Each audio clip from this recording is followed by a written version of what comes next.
ኪራ የቤት አለ እንዴ? እንዴ ስንት ቀን እኮ እዚህ ሆነ ካየው ማለት አልገባኝም። ትጠጣለህ፣ በዛ ላይ ታመሻለህ። በጣም ነበር ይናፈቀኝ።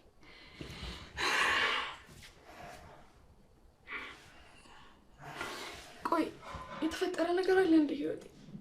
ማን ብለሽ ነው የጠራሽ? ህይወቴ ምን ነው? እንደዚህ ጠርተሽኝ እኮ አታውቂም። ባልጠራህም ባልነግርህም እኮ ታውቃለህ። የመኖሬ ትርጉም አንተና አባቴ ናችሁ። አውቃለሁ። አንተ ማለት እኮ ለእኔ የደስታዬ ምንጭ፣ የወደፊት ደስታዬ ነህ። ኪራ ይህንን አታውቅም? አውቃለሁ። አይ አታውቅም ኪራይ። እንዴት? ይህን ብታውቅማ ህይወቴ ስል ባልገረመ ነበር። ያላንተ እኮ ዓለም ባዶ ናት።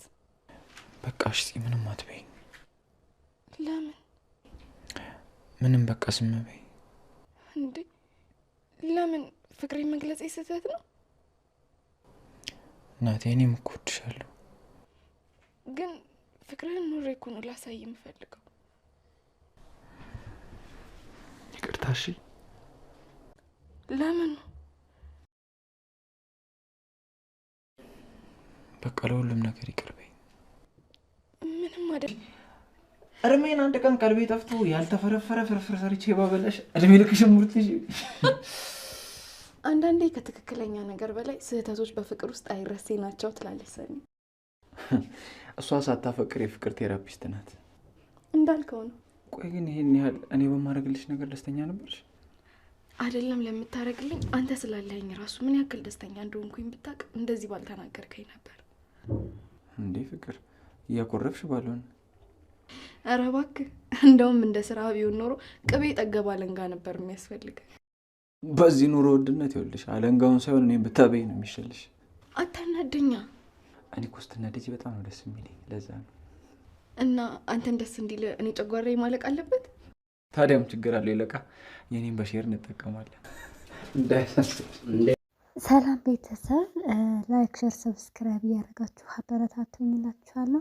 እንግዲህ ጽናት ክፍል 7 ተለቋል ማለት ነው። በዚህም ክፍል እጅግ ደስ የሚሉ ነገሮች አሉ።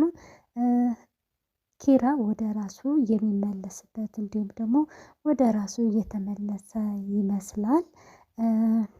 ያው ጓደኞችም ተሰባስበው ስለ ኪራ እንዴት ብናደርገው እንዴት ወደ ቀልቡ ይመለሳል፣ ወደ ራሱ ይመለሳል፣ ከዚህ ስሜቱ እንዴት ማውጣት እንችላለን እያሉ ያስባሉ፣ ያወራሉ፣ ይመካከራሉ ማለት ነው። እንዲሁም ደግሞ ሰኒና ማነው ስሙ ልጁ ጓደኛው ማለት ነው የኪራ ጓደኛ ወይም ወንድሙ እና እሱም እና ሁለታቸው ያው ወደ ፎንቃ ወደ ፍቅር እየገቡና እየተግባቡ ያሉ ሁኔታ ይመስላል ማለት ነው።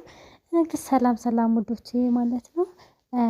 ጽናት መሮ ኪራ እኮ ይገባል፣ ይመጣል፣ ይበላል፣ ይተኛል፣ በቃ እንደዚህ ነው እያለች ታወራለች። ለምን የኪራ ነገር በጣም ስላሳሰባት ያለበት ሁኔታ ጽናት እያሰበች እየተጨነቀች ነው። ምክንያቱም ኪራ ይጠጣል፣ ውጭ አምሽቶ ይመጣል። ነገሩ ከባድ ነው ለሷ ማለት ነው። ምክንያቱም አንድ ባሌ ያላችሁት ሰው መቼም በሀዘን ምክንያት እንደሆነ ብታቅም፣ ነገር ግን እሷን ለማውራትም ምንም ለማለት ፈቃደኛ አይደለም። ሰክሮ ይመጣል፣ ይተኛል። እንደዛ ስለሆነ በጣም ጨንቋታል ማለት ነው። እንዲሁም ደግሞ መሩ ምናልባት ይሄ ማነው የቅዱስን ወይም ደግሞ የኪራን ጓደኛ አዲሱ ጓደኛ ብዙም አልተመቻትም። ምክንያቱም የኪራ ጓደኛ እጅግ የራሱ የሆነበት ችግር ያለ ሰው በችግር ውስጥ እየኖረ ያለ፣ ምክንያቱም አንዳንድ ጊዜ ችግር ስንል ግዴታ በብር ወይ ደግሞ በማተሪያል አይደለም። ብዙ ነገር ሰው ይቸገራል፣ ይጨንቀዋልና በሱ ውስጥ ያለ ሰው ይመስለኛል። ምክንያቱም እጅግ ለኪራም ጥሩ ልብና መልካም ቅን የሆነ አስተሳሰብ አለው። ኪራ እንዲያድግ እንዲለወጥ ይፈልጋል። ነገር ግን በሌላ በኩል ደግሞ ጓደኞቹ የኪራ ወይ ደግሞ እነ ጽናት ደስ አላላቸውም። የልጁ አብሮ መሆን የሆነ የሚመክረው የሆነ ነገር የሚያደርገው እየመሰላቸው ነው። ነገር ግን ለኪራ የመኖር ሚስጥር ቅዱሴ ነው ማለት ነው። ምክንያቱም ከሞት ነው እያዳነው፣ ከሞት ነው እያተረፈው፣ ካለመኖር ወደ መኖር እያሰበ እንዲኖር የሚያደርገው እሱ ነው። እና በዚህም አጋጣሚ ማን ነበር ስሙ እንዳያዘኝም መክሩ ብቻ ግን እናመሰግናለን እንላለን። እንግዲህ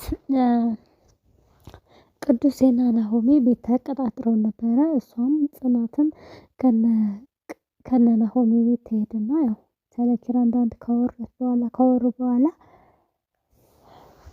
ልጁን ማግኘት እንዳለባቸው ይነጋገራሉ። እሱም ቤት ይቀጥሩትና ቤት ይመጣል እና እሱም ያው አንዳንድ ነገር ልንጠይቅ ነው ሲሉት እኔም ገምቻለሁ ስትደውሉልኝ ምናምን ብሎ ያዋራቸዋል ማለት ነው። ነገር ግን እጅግ ንቀት በተሞላበት አይነት ነበር እነሱ የሚያዋራን ብለው የሚያስቡት ማለት ነው። ነገር ግን ለእኔ ኖርማል ነው ብዬ አስባለሁኝ። ኖርማል ነው ብዬ ምክንያቱም ይሄ ልጅ ጀስት ሲያወራ ቀልዶችን እየጨመረ ይስቃል ወይ ደግሞ ዳይሬክት ቀጥታ ነገሮችን ችግሮችን አያወራም እንጂ ከዛ ውጭ እጅግ መልካም ሰው ነው ማለት ነው። እና ናሆሜም እጅግ ተጨናንቆ እኔ እስከዛሬ ድረስ ጓደኛማቾች ነበረ፣ ነገር ግን የሆነውን ነገር ላቅ አልቻለም እያለ በራሱ ይናደዳል፣ ይበሳጫል ማለት ነው። እነሱም እንዲያግዙት እንዲረዱት ይጠይቁታል ማለት ነው። ያው አሁን የሚችለውን ነገር ከማድረግ ወደ ኋላ አይልም ብዬ አምናለሁኝ። እንግዲህ እግዚአብሔር ይርዳቸው እንላለን ማለት ነው። በዚህኛው ደግሞ ምንድነው ወይዘሮ ማነች ይቅርታ ወይዘሮ አልኩኝ እና እጅግ እንትን የሚል ደግሞ የሚያስቁት ነገር ደግሞ ምንድነው የሰኒና የጓደኛዋ ሁኔታ የለም ጽናት እየላከች ነው እያለ ነገር ግን ራሱ እየሰራ የሚችለውን ነገር ሁሉ እያደረገ ስለሆነ ሊመሰገን ይገባዋል ማለት ነው። ቤተሰብ አሪፍ ነው እውነት ለመናገር ደስ ይላል። ሰው እንደዚህ ሲለወጥ ሲቀየር ሲማር ሲያውቅ ሲመራመር ሆኖ የምትረካበት ነገር የለምና እጅግ ነው እኔ በግሌ ደስ ያለኝ ማለት ነው። ጋይስ አትርሱ፣ ላይክ ሸር ሰብስክራይብ እያደረጋችሁ አበረታቱኝ እላችኋለሁ። እወዳችኋለሁ፣ አከብራችኋለሁ። ባይ ባይ።